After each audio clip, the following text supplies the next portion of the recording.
Chair sitting के लिए भी लगाएंगे ना, तब भी बीच में एक आप टेबल लगा सकते हो टी रखने के लिए, सिर्फ इतना स्पेस मिलता है बालकनी में।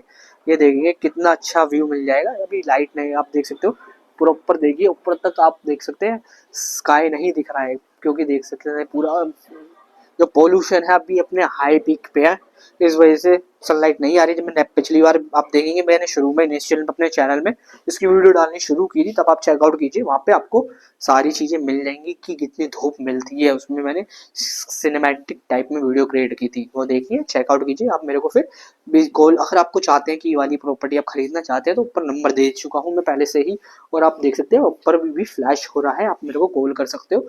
और आप चाहते हैं किसी और प्रोजेक्ट पे किसी और साइट पे भी चीजें लेना, रीसेल में नई विला कैसा भी हो सेल भी करना चाहते हो, तब भी आप हमें कांटेक्ट कर सकते हैं। और मैं ये वीडियो यहीं क्लोज कर रहा हूँ। चलिए मिलते हैं आपसे किसी और वीडियो में, तब तक के लिए धन्यवाद।